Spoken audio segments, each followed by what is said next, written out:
বহু পৰ্যটকৰ বিষয়ত অকল কাজিৰঙাৰ আশে-পাশে থকা অৰ্কিড পাৰ্কৰ যিটো সিচুৱেশ্যন আছে তাত যিমানবিলাক সৌন্দৰ্য আছে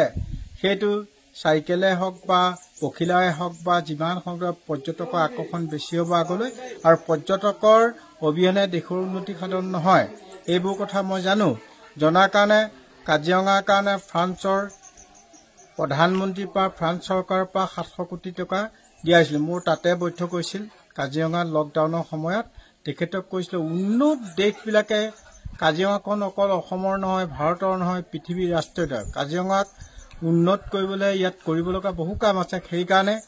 উন্নত দেশবিলাকে ইয়াত দনা দিব সেই কাৰণে 700 কোটি টকা দিয়াৰ কাৰণে কাজিৰঙা ডেভেলপ হৈছে অৰ্কিড পাৰ্ক আছে পৰ্যটকৰ বিকাশ আৰু এটাতকৈ গৌৰৱময় অধ্যায় এইবাৰ কাজিৰঙাৰ অৰ্কিড পাৰ্কৰ পৰা যিটো চৰকাৰৰ অনুদান আহিছে সেইটো ৰেকৰ্ড কৰিছে সেইকাৰণে ধন্যবাদ জনাইছো আৰু আগুৱাই যাওক তাৰ বাবে অখিলক ধন্যবাদ জনাইছো তুমি এইবোৰ কামত গুৰুত্ব দি ৰাজনীতিৰ জৰিয়তে অৰ্থনৈতিক উন্নতিটো কৰিবই লাগিব এই অৰ্কিড পাৰ্কটো আটক ধুনীয়াকৈ আৰু কিমান বঢ়াব পাৰে সেইটোলৈ বেছি মনোযোগ দিবলৈ আহ্বান জনালো